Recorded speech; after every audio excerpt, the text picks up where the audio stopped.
Մարդը, ոչ տղամարդը, ոչ կինը բասկաթոռ չէ, որ հարմար լինի։ Դավաճանության մասին խոսելիս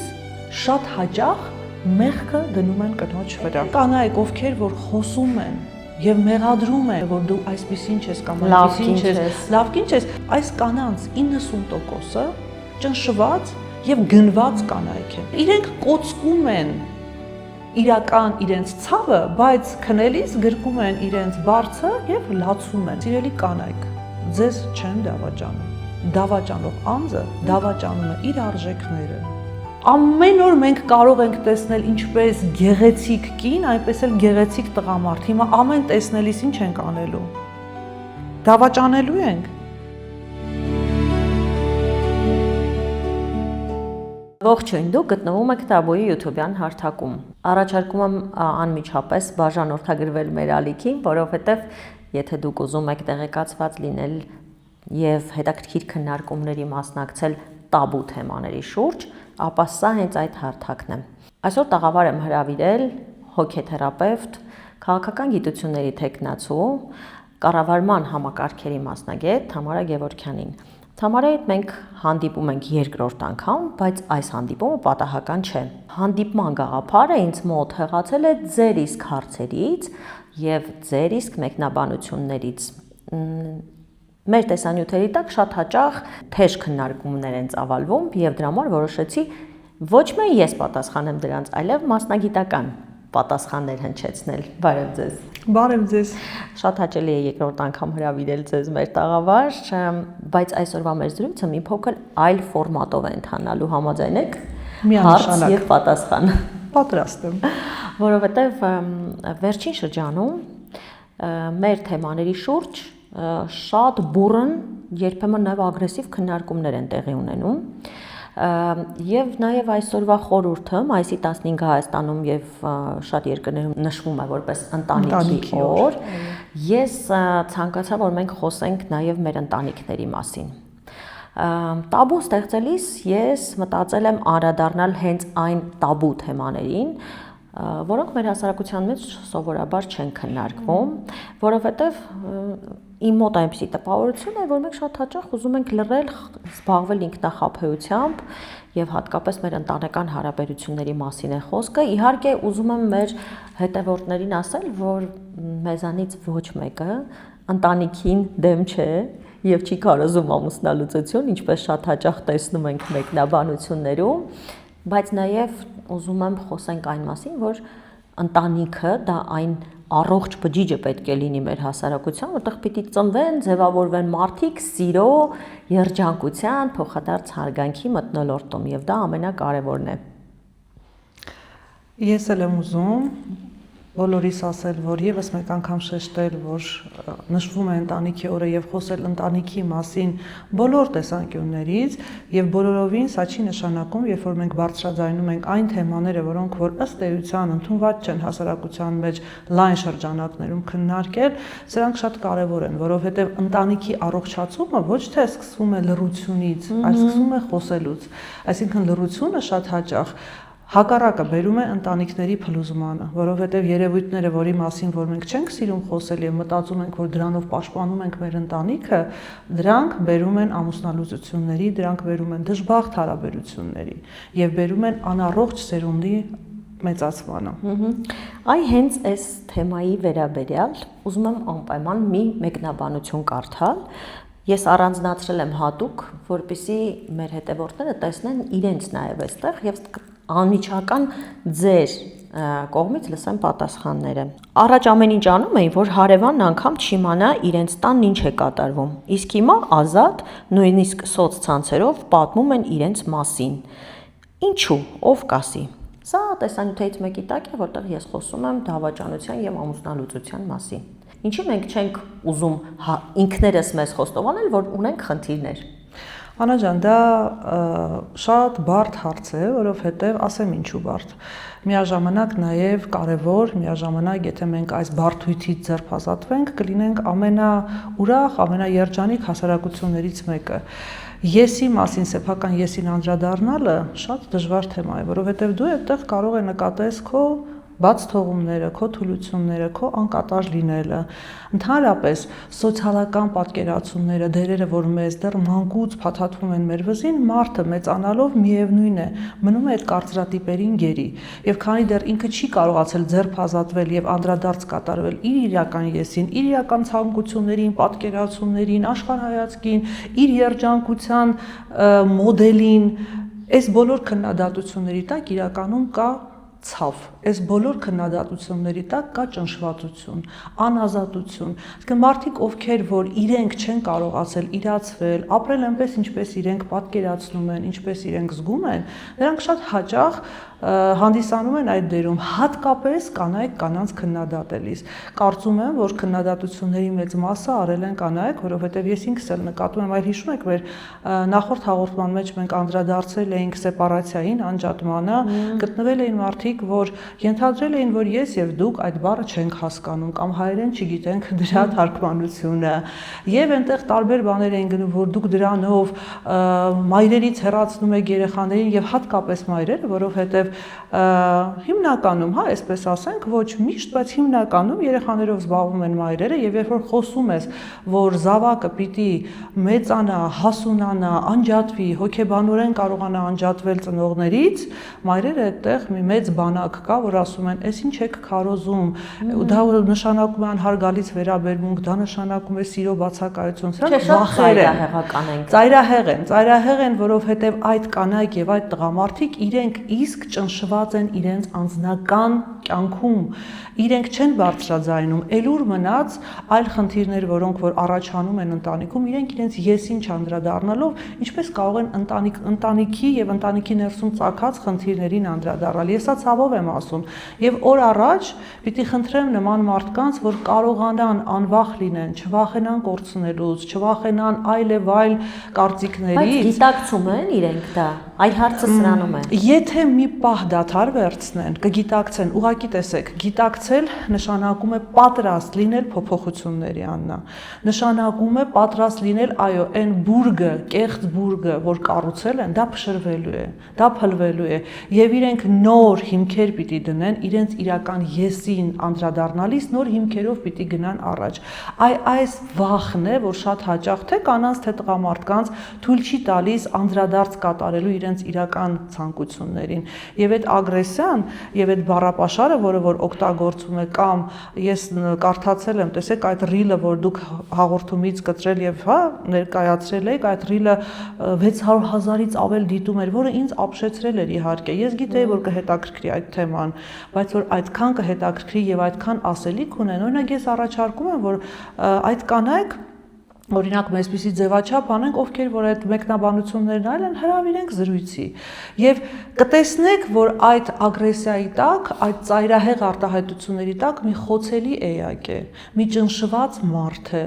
եւ կին եւ տղամարդը։ Ես չեմ ուզում տարանջատեմ, քանի որ ուղղակի կանայք են շատ մեկնաբանություններ արել եւ տգեղ բառապաշարով, այսպես ասեմ, ոչ եթե իրենց պես պատկերացնում եք քննադատենք եւ ոչ վայել խոսքերով իրենց մասին արտահայտենք, ոչ, սրանք խոցելի մարդիկ են, իրենց կյանքը չապրած մարդիկ են եւ փոխարենը կանգ առնեն եւ սկսեն իրենց կյանքը ապրել, միևնույն է նրանք շարունակում են հետաքրքրվել ուրիշների կյանքով եւ սա նշանակում է նաեւ կներեք, բայց ուղիղ պիտի ասեմ անգետության նշան է, այսինքն մարդիկ գիտելիք ունեցող մարդը, մտածող մարդը, գիտակցությամբ ապրող եւ սրտին լսող մարդը նման մեկնաբանություններ չի անի։ Ինչու մենք չենք կարողանում լսել դիմացինին, թեկուզ հենց այն ինչի մասին խոսում ենք, այն թեմայի մասին, ինչ դուք հիմա մեջբերում եք։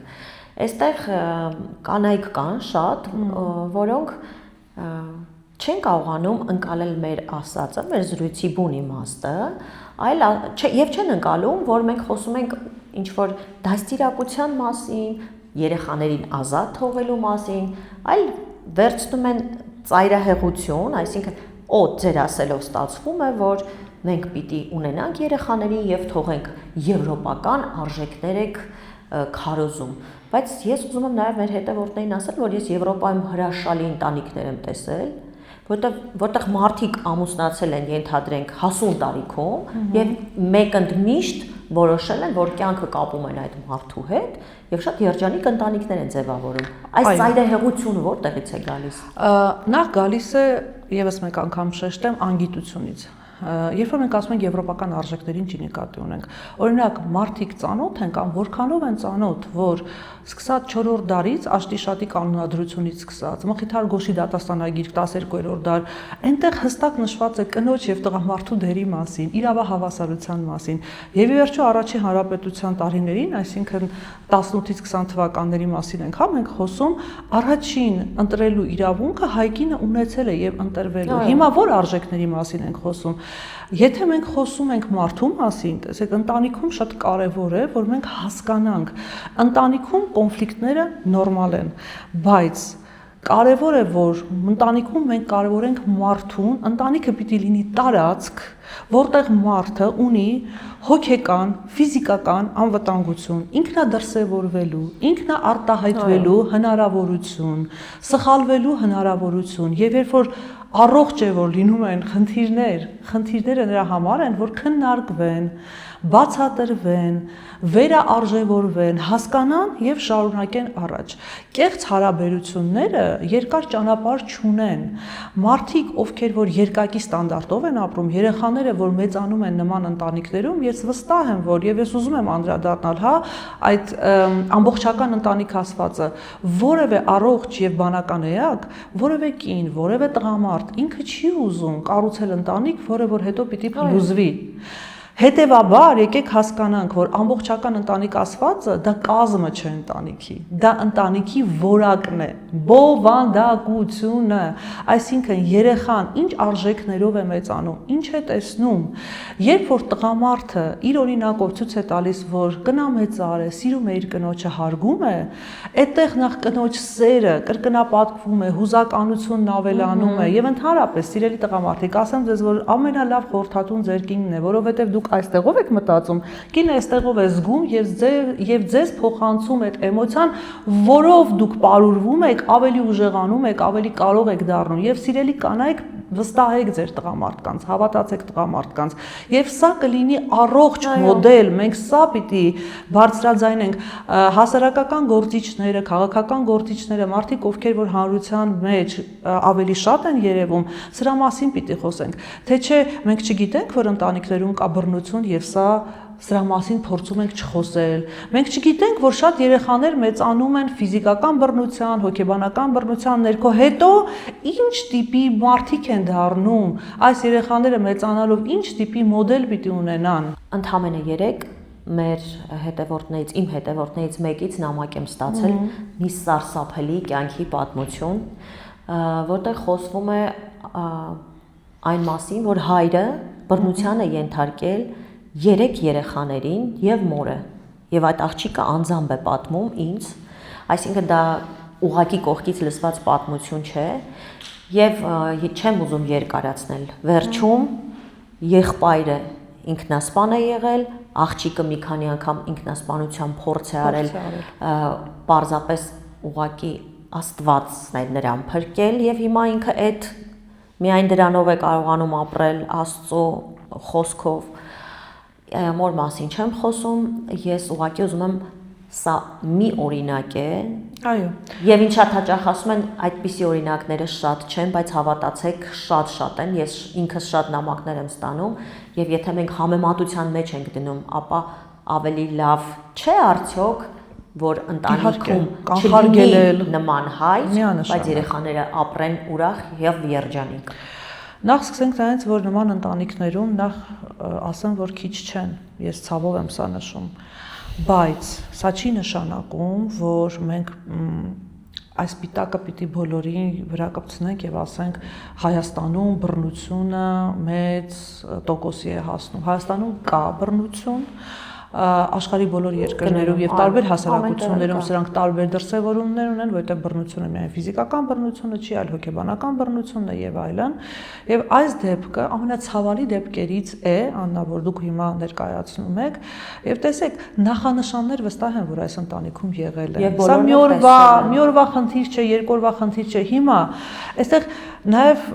մենք պետք է հասկանանք, որ գործ ունենք հոգեպես խեղված խնդիրներով մարդու հետ եւ լռելը եւ այդ ճնշված լինելը դրա մասին չխոսելը խնդրեմ բերել եմ վատ հետևանքների, հա, ողբերգական հետևանքների խոսել անհրաժեշտ է։ Ուղղակի խոսքը նրա մասին չէ, որ բարձրախոսը վերցնենք եւ դուրս գանք փողոց եւ ամեն ինչ պատմենք, բայց չէ որ կան մասնագիտական տարածքներ, կան ընկերներ, կան հարևաններ, եւ եթե դու ուզում ես իսկապես մարդուն օգտակար լինել, դու չես կարող այն նշանները, որ նկատում ես բռնության կամ այն երևույթների հետ, որ բախվում ես կամ առնչվում ես, անտարբեր լինել։ Մեր հասարակությունը ի դեպ անտարբեր հասարակություն չէ, ինձ համար զարմանալի է նաև, որ այս նույն հասարակությունը, որը որ շատ հոգատար է, շատ ջերմ է, շատ սիրալիր է, անտարբեր է լինում բռնության նկատմամբ։ Այստեղ մենք պիտի խոսենք նաև արժեհամակարգի մասին, որովհետև եթե մենք մանկուց երեխային սովորեցնում ենք աղջիկ երեխային, որ դու պիտի համբերես, որ դու պիտի կարողանաս լռել, որովհետև դրանով է պայմանավորված քո ընտանիք պահելու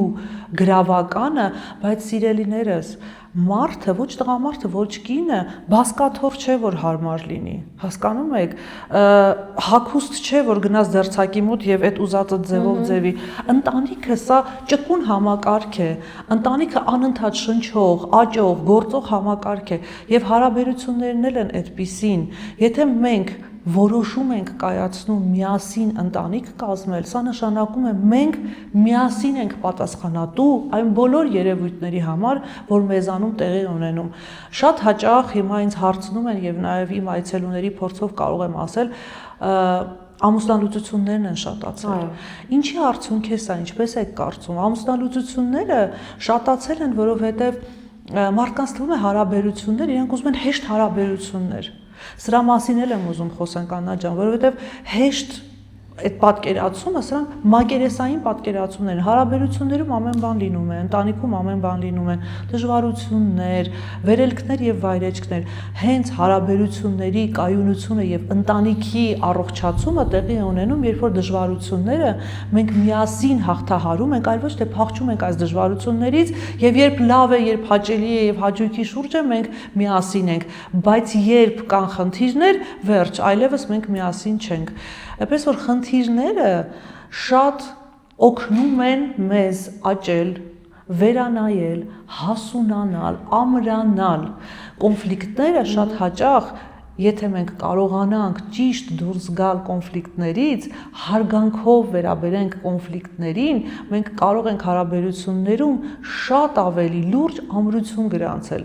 շատ ավելի մեծ սեր ու ջերմություն գրանցել, ոչ թե փախուստի դիմել, դավաճանությունների թեմանին շատ են գրում, շատ են դիմում։ Դե բնականաբար ես հատուկ առանձնահատուկ ունեմ այդ թեմայով նկարած հոլովակ եւ որտեղ ասում եմ, որ դավաճանությունը ներել չի կարելի, բայց ընդամենը 2 րոպե տեսահոլովակում բնականաբար չես կարող պատմել այն մասին, որ դավաճանությունը ինչ փուլերով է անցնում, դու ինչերի միջով ես անցնում, ինչքան ես փորձում պայքարել եւ տպավորությունը, որ երբ որ կարդում ես մեկնաբանություններ, այնպիսին է, որ դու քարոզում ես չբաժանվել եւ շատ հետաքրքիր մի բան։ Ես ավելին կարող եմ ասել, եթե թույլ տաք, դավաճանության մասին խոսելիս շատ հաճախ մեղքը դնում են կնոջ վրա։ Այդ է ուզում ասել, ես ուզում եմ անպայման կարդալ։ Եվ տարօրինակային է, որ ինչ որ միտեղ ընդունում ես տղամարդու կարծիքը, այստեղ մի տղամարդ գրել է, որ եթե դավաճանությունից բոլորը բաժանվեին, ապա խոպան գնացող տղամարդկանց կանայք վաղուց պիտի բոլորը ամուսնալուծված լինեին եւ Հայաստանում շատ քիչ ընտանիքներ մնացած լինեին, որտեղ այդ խոպան գնացող տղամարդկանց կանայք շատ լավ գիտակցում են, որ իրենց ամուսինները այնտեղ հաստատ իրենց դավաճանում են։ Իսկ դուք շատ իզուր եք քարոզում, որովհետեւ դա նորմալ է եւ այստեղ նաեւ կա ուզում եմ անպայման այդ մասը կարդալ, շատ հետաքրքիր մեկնաբանությունը։ Դեպքերի 80%-ում կինն է մեղավոր տղավարդու դավաճանության հարցում։ Դրա մասին քիչ առաջ ես բարձրացրեցի։ Պատճառն է լսեք։ Կնոջ պահվածքի հետևանք է։ Բաց հագնվում են, հաճոյանում են, հասանելի են։ Մնացած դեպքերում ովքեր որ դավաճանում են 20%-ը ուղղակի այդ տղամարդիկ չհասունացած են։ Եվ էլ չասեմ, թե կանայք ինչ են գրում։ Լավ կնոջ ամուսնու աչքը դուրսը չի մնա, եթե դու լավ կին լինեիր, քեզ չէին դավաճանի։ Ես կարծում եմ, այդ շարքը կարող են շատ երկար է, ես ուղղակի բայց եկեք կանգ առնենք այդտեղ, տեսեք։ Նախ այնպիսի տպավորություն է, որ այդ մեկնաբանությունները գրող կանայք մտածում են, որ տղամարդիկ անգետ են, հիմար են, բութ են, անկարող են, եւ նույնը հակառակը։ Տեսեք, դավաճանությունը վատ է, եթե դու վերցրել ես պատասխանատվություն եւ որոշում, որ դուք միասին եք լինելու, կա խնդիր, այդ խնդիրը փորձեք միասին քննարկել եւ լուծել։ Դավաճանությունը նշանակում է, սիրելի կանայք, ձեզ չեն դավաճանում։ Դավաճանող անձը դավաճանում է իր արժեքները։ Դավաճանող անձը ունի տարբեր կարիքներ, որոնք որ ինչ-ինչ պատճառներով չեն բավարարվել։ Ունի սեռական կյանքի տարբեր ֆետիշներ, որը որ ձեզ հետ չի կարողանում իրականացնել, որովհետև հասարակական կոնցեպտ կա, որ կնոջ հետ այս կամ այն դիրքում սեքսով չեն զբաղվում։ Կամ սեռական կյանքում այս կամ այն սահմանը կա, որ կնոջ հետ դա չեն անում։ Եվ այս անգիտությունը բերում է դավաճանության։ Եվ այն կանայք, ովքեր որ խոսում են եւ մեղադրում են, կինը կնոջը մեղադրում է, որ դու այսպեսին չես կամ այնպեսին չես, լավ կին չես, ես ձեզ հավատացնում եմ, այս կանանց 90%-ը ճնշված եւ գնված կանայք են։ Ինչ ասել է գնված կանայք։ Մարդիկ ում համար ավելի կարևոր է, որ իրենց կերակուրը տեղը լինի, ամուսինները իրենց գումար են տալիս, գնում են հագուստներ, մուշտակներ, ճամփորդություններ եւ այլն, եւ իրենք կոծկում են իրական իրենց ցավը, բայց քնելիս գրկում են իրենց բարձը եւ լացում են, որովհետեւ իրենց ամուսինները իրենց նշված գեղեցիկ եւ ավելի հետաքրքիր կնոջը դավաճանում են իրենց, բայց քանի որ վերադառնում են տուն, դուռը բացում են եւ գալիս են իրենց տուն, իրենք համարում են, որ լիարժեք ընտանիք են եւ իրենք լավ կանայք են, իրենք էլ հրաշալի ուղակի կանայք են, ծիծաղելի է եւ նաեւ ցավալի է, այսպես ասեմ։ Եվս մեկ անգամ ուզում եմ, որ հիշենք մարդը, ով գնում է դավաճանության, իր իսկ խնդիրների պատճառով է դա անում եւ կանայք ձեզ ճնշված եւ ձեր ինքնագնահատականի վրա սա թող չազդի, այլ բան է, որ դուք պիտի ձևավորեք ձեր մոտեցումը։ Սխալներ անում ենք բոլորս, այո, ես ունեմ նաև այցելուներ, որ սխալվել են, բայց կարողացել են գտնել այդ եզրերը, խոսել, հաղթահարել այս ճգնաժամը եւ հիմա հրաշալի հարաբերություններ ունեն։ Միանշանակ չէ որևէ բան էս կյանքում, չկան դեղատոմսեր, չկան մոդելներ, բայց դավաճանությունը դա սեփական կարիքները բավարարելու եւ ցածր պատասխանատվությամբ, ցածր գիտակցությամբ մարդկանց մասին է։ Եվ մի բանի մասին եմ ուզում խոսենք, քիչ առաջ դուք մի թեթև անդրադարձաք դրան, որ հայ կինը երբեք էլ նվաստացած եւ ճնշված դերում չի եղել եւ դա իրոք այդպես է, եթե ոմանք կասկածում են, եթե կասկածում են կարող ուղղակի մի փոքր պատմությունը թերթել եւ կարող են անել, բայց ունեմ նաև ինչի եմ անդադ մեկնաբանությունները բերում, որտեղ այս մեկնաբանությունները պարզ արտացոլում են այն իրականությունը, որ կա։ Այստեղ ունեմ մեկնաբանություն, որտեղ տղամարդը ասում է, որ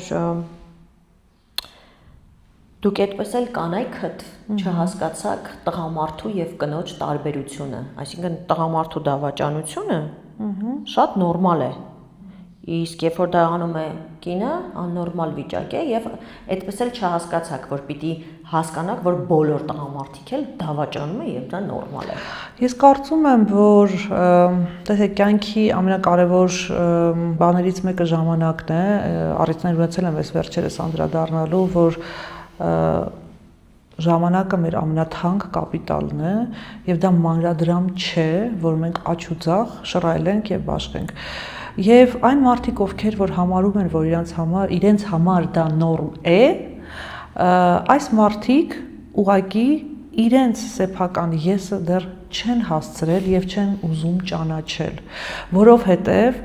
այդ դավաճանության նաև մի մաս կա, որը ցուցադրական է, ցուցամոլության մասին է, որ եթե ես դավաճանում եմ, ես ուրեմն այտենց կարքին տղամարդ եմ, եթե ես դավաճանում եմ, ուրեմն ես շատ ցանկալի եմ, ձեզ ավելին ասեմ, Աննա ջան, թող գնան ուսումնասիրեն, քանի որ հիմա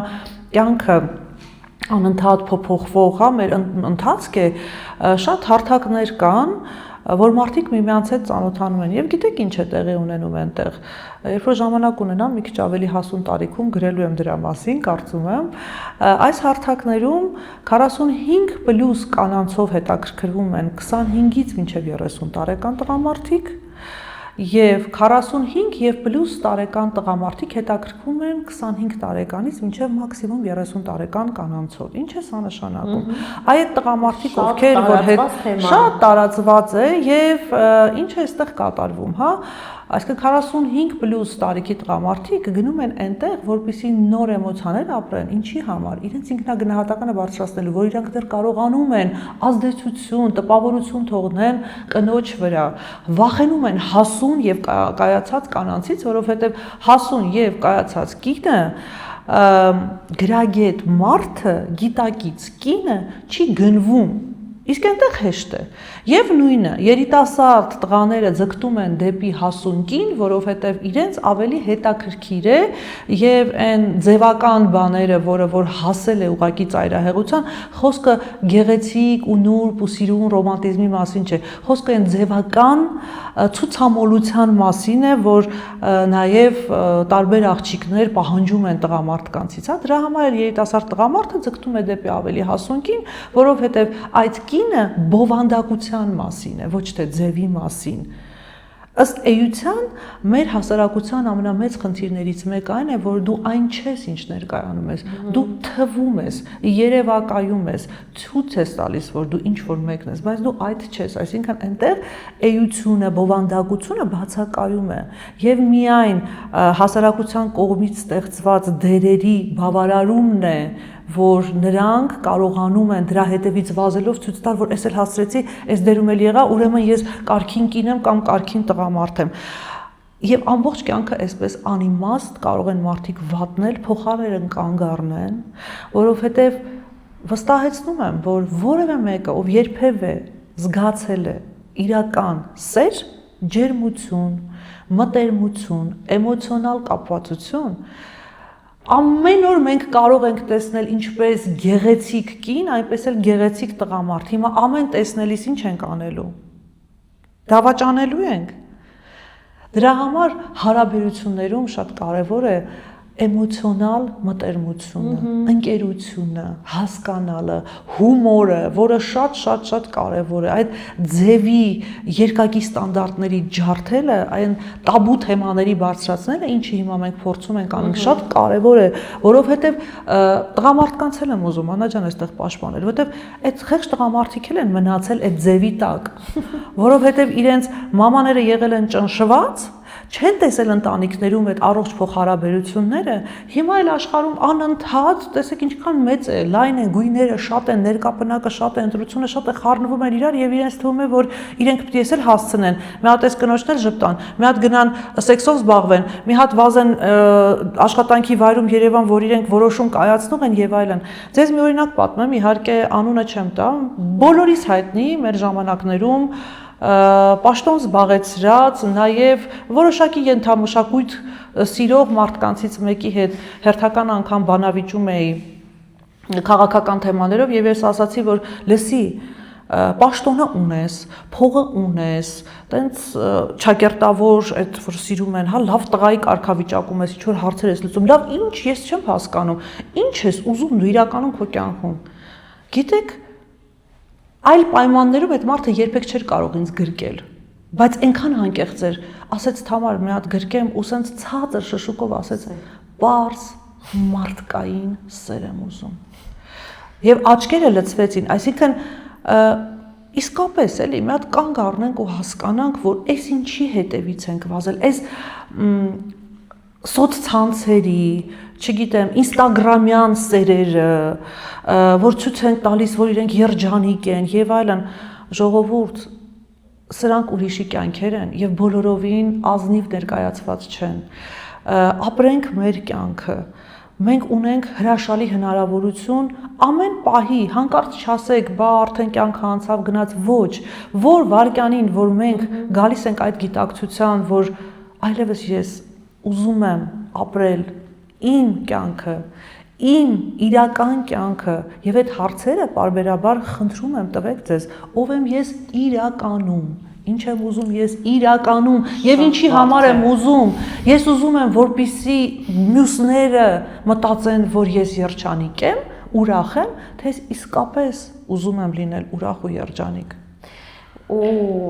մի քանի կարծրատիպեր կան, որոնք անպայման պիտի հասկանանք ինչպես կոտրել դրանք։ Առաջինը անընդհատ ինձ հանդիպող էլի մեկնաբանությունները եւ հայրենասեր հայեցի հայ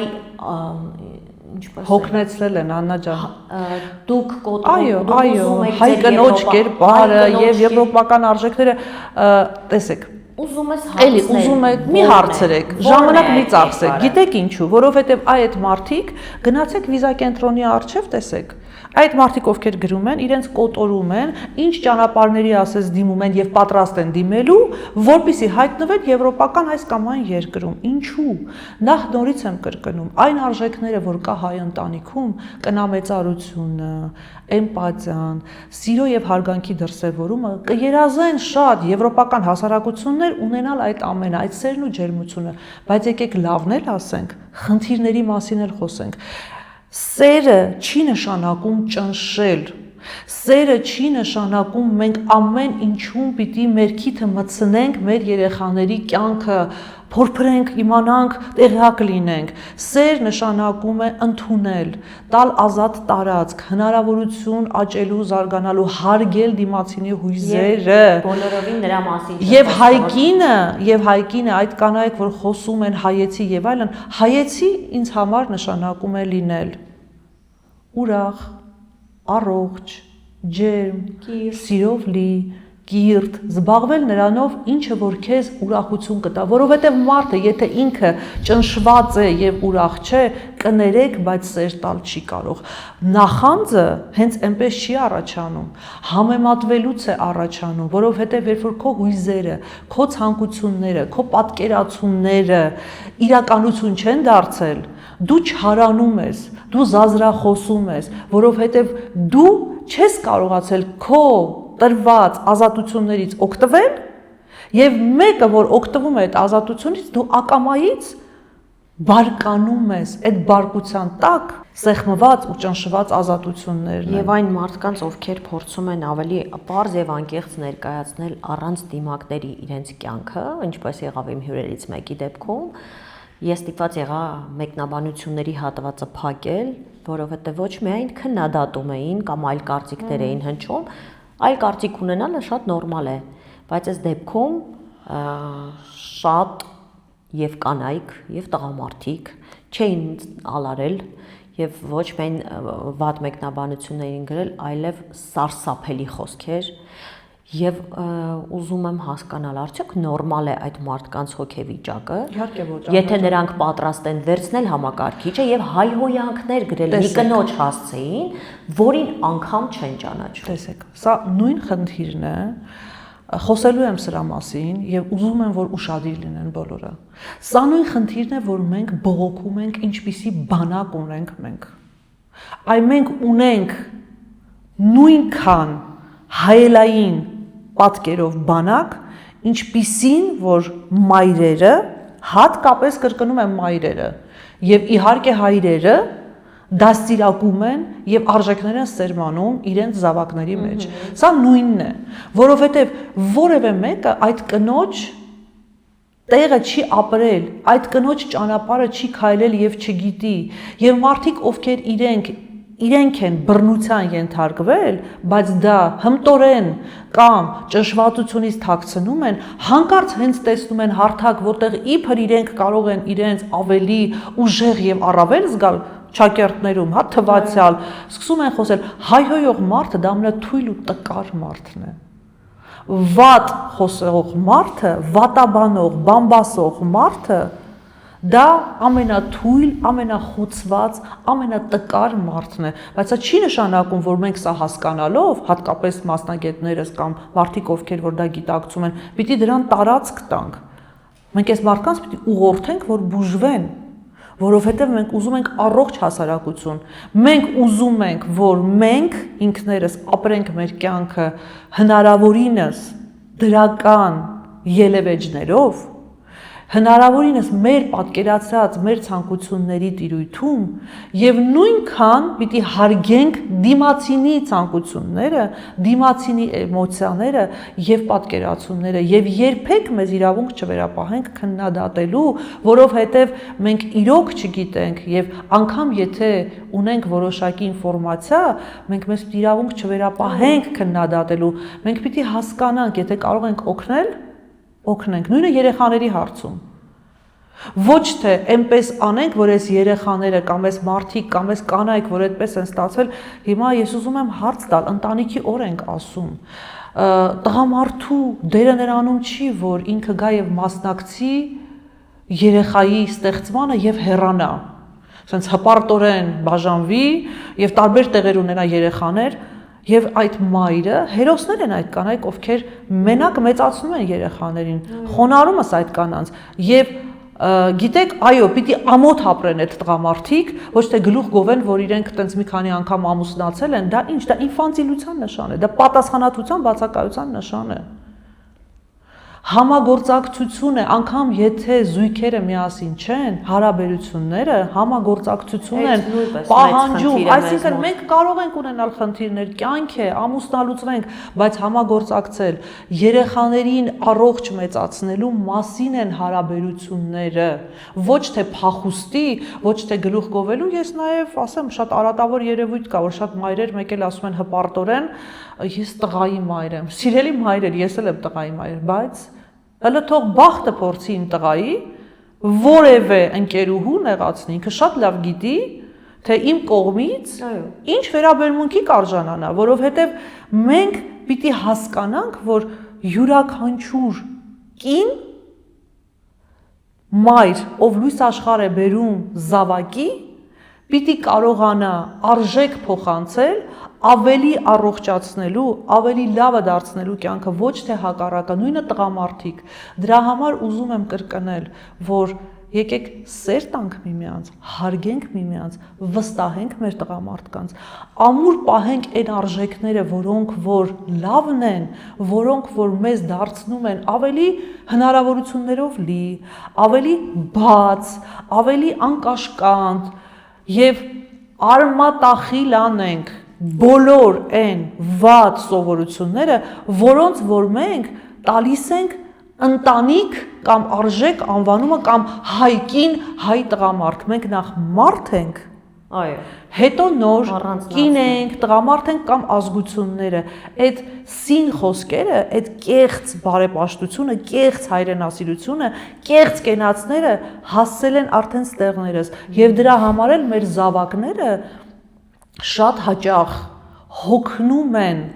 նրանք խառնում են, մեր երեխաները շփոթված են լինում, ազգայինը իրական արժեքը խառնում են, որովհետև արդեն հոգնել են կենացների մակարդակում հայրենիք սիրողներից եւ ընտանիքապաշտ երկակի ստանդարտներ վայելող մարդկանցից, որ ամեն վարքյան կին են պահում, մի հատ օրինական ընկերուհի, մի հատ սիրուհի, դե տղաներն էլ այսօր գնում են տեղ, ընդեղ էլ աղջիկներ։ Եվ ի դեպ, սիրելի կանայք, մի հատ հարց բոլորիդ։ Հարցն եմ ձեզ, այդ տղամարդիկ, որ գնում են, ում հետ են դավաճանում։ Մյուս դեպքերը, որ էլի կարող են լինել հասարակության մեջ, դա չեմ քննարկում։ Կանանց հետ են, չէ՞, դավաճանում։ Սա էլ կա։ Դեմոգրաֆիական իմաստով էլ կանանց թիվը շատ է, եւ կանայք էլ, Աննա ջան, ես էլ պիտի ասենք, կարճ, ֆրագմենտալ հաճույքի, փողի եւ այլնի համար շատ հասանելի են դարձել։ Դրա համար դուք շատ հաճախ կհանդիպեք ինքնաբավ կանանց, ովքեր նախընտրում են մնալ մենակ, բայց սա չի նշանակում եւ նաեւ ինքնաբավ տղամարդկանց, ասեմ ձեզ չթվա թե նույն խնդիրը կա տղամարդկանց մոտ։ Կանայք ասում են նորմալ տղամարդ չկա, տղամարդիկ ասում են նորմալ կին չկա, բայց դա այդպես չէ, այդպես չէ, եկեք միասին նախ փորձենք հասկանալ, որ մենք եկել ենք, որպեսզի ապրենք ուրախ, առողջ երջանիկ։ Խնդիրները եղել են կան եւ լինելու են, շատ կարևոր է մենք ինչ կերպ ենք լուծում այս խնդիրները։ Խնդիրների լուծումը իմ կարծիքով բավականին բարդ է լինելու եւ մի անգամ հիշում եմ իմ տղան ինձ մի բան ասաց, ես նույնիսկ մի քիչ վիրավորվեցի, ինձ ասաց մամա միջև ձեր սերունդը չվերանա, այս ամեն ինչը չի փոխվելու, որովհետև դուք ուրիշ կուլտուրա եք, մենք ուրիշ, ես այդ օրը չհասկացա ինչ ասեց, բայց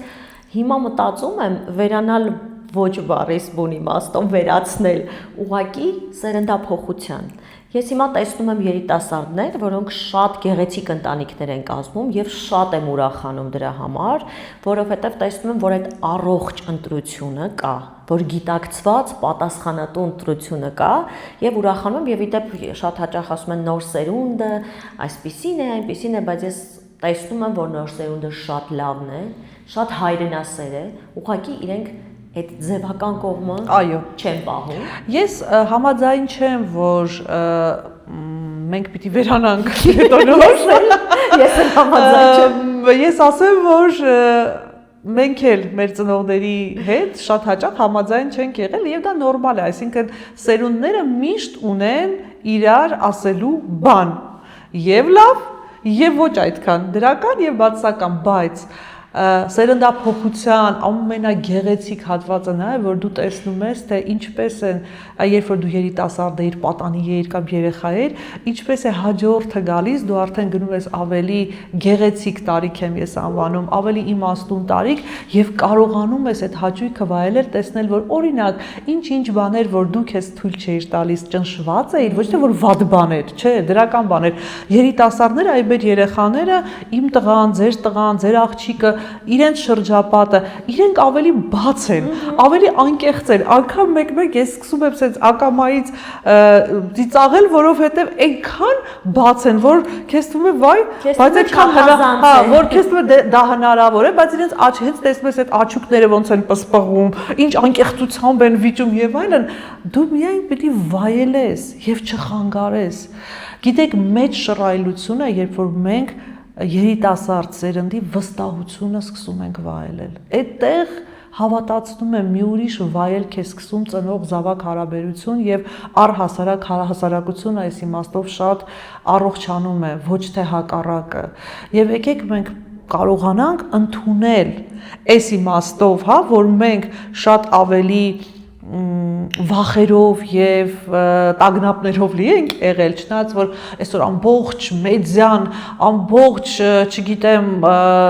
որտեղ որ լսես, տագնապներ, վախեր, եթե մենք հանկարծ տարածք տվեցինք այս վախերին, այս տագնապներին եւ այլն, մեր կյանքը կդարձնենք դժոխք, խնդիրներ եղել են, աշխարհաքաղաքական խնդիրներ եւ այլն, եւ մեզ թվում է մենք միակն ենք, որ հայտնվել ենք այս իրավիճակում։ Հակառակը, մենք պիտի հասկանանք, որ մենք հիմա կանք, մեր հայացքը լինի մեր կյանքի մեջ, ոչ թե հարևանի կյանքի մեջ, ոչ թե մեղադրենք, որ, չգիտեմ, կառավարությունը լավը չի, դրա համար իմ կյանքը լավը չի, մենք հասկանանք, որ կառավարությունները փոխվում են, կառավարությունը եւ դրական կողմ կարող է ունենալ եւ բացասական, չգիտեմ, այս սև ու սպիտակի բաժանումը առհասարակ կյանքը բազմագույն է, սև ու սպիտակ չէ, եւ մենք կարողանանք թույլ տալ տեսնել այդ բազմազանությունը, բազմագույնությունը եւ ընդունել, չեք պատկերացնի, որ խորը շունչ ենք եք հաշում մի պահ, այդպես ավելի լավ, ավելի հաճելի, ավելի լիարժեք ու լիաթոք կապրենք մեր կյանքը, այնպես որ եւս մեկ անգամ շեշտելով Աննա ջան ընտանիքի օրը, եկեք միասին սիրելով, պահելով, ամուր գրկելով լավը ընդունելով մեր սխալները, միանշանակ անդրադարձ կատարելով մեր եսին, մեր բաց թողումներին, մեր սխալներին, կարողանանք խոսել, չլռել։ Ուրեմն առողջ ընտանիքը հիշենք, որ լռելու շուրջ չէ, առողջ ընտանիքը տալ հնարավորություն յուրաքանչյուրիս ինքն արտահայտվելու, անվտանգ տարածք ստեղծելու ֆիզիկական եւ հոգեբանական եւ կարողանալ խնդիրների մասին խոսելով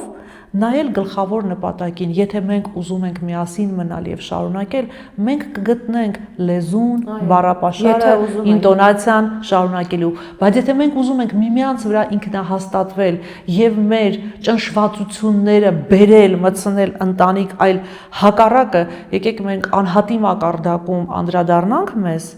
եւ ընտանիքները կառողջանան։ Եվ պատասխանատու լինենք ամեն մեկս մեր արած ընտրության համար։ Ամենակարևորը կարծում եմ ընտանիքում։ Այո, պատասխանատվություն բոլոր ուղղություններով։ Մենք մեր մասը պատասխանատվության վերցնենք, դիմացինի պատասխանատվությունը թողնենք իրեն։ Եվ սիրելի հետևորդներ, ուզում եմ մի բան էլ ավելացնել համարա։ Մենք բոլորս պիտի լինենք երջանիկ, եւ այդ երջանկությունը պիտի մենք զգանք։ Եվ դա պարտադիր չէ, որ համընկնի բոլորի կարծիքի կամ տեսակետի հետ։ Երջանկությունը սրանք պահեր են։ Մարդը չի կարող անընդհատ լինել երջանիկ։ Երջանկությունը այն է, որ մենք արթնանում ենք, տեսնում ենք լույսը, հետո քուն ենք մտնում ու այս ամբողջ ժամանակահատվածը, որ ապրում ենք, արժևորենք այն ինչը, որ մենք ունենք։ Այդ արժևորումն է, որ մեզ օգնելու է շատ ավելի ուրախ, առողջ, ինքնաբավ կյանք ապրելու անհատի մակարդակում, հասարակության, երկրի։ Բոլորիս մաղթում եմ երջանիկ եւ ամուր ընտանիքներ, որովհետեւ հենց ամուր ընտանիքներից է սկսվում ուժեղ պետությունը։ Այո։ Շնորհակալ եմ, որ եկաք։ Ես էլ եմ շնորհակալ։ Իսկ դուք մնացեք մեզ հետ եւ անպայման բաժանորդագրվեք։ Հաստատ հետաքրքիր է։ Մեր գործընկերն է Կինեա գինին, նրբահամ եւ համեղ գինի, սպիտակ եւ կարմիր տարբերակներով։ Կինեայի գինիները ձեռք բերելու համար կարող եք գրել Կինեայի Facebook-յան եւ Instagram-յան էջերին։ Մեր գործընկերն է վայրի ապրանքանիշը պահածոների իր չկրկնվող տեսականիով։ Յուրահատուկ համեր, որոնք իսկապես անմահական են։ Անձամբ փորձել եմ, փորձեք նաև դուք։ Վայրի, զգացեք վայրի բնության համը։ Մեր գործընկերն է Art Embassy ցուցասրահը։ Հենց այստեղ են տեղի ունենում մեր նկարահանումները։ Շնորհակալություն հրաշալի միջավայրի եւ տաղավարը մեզ տրամադրելու համար։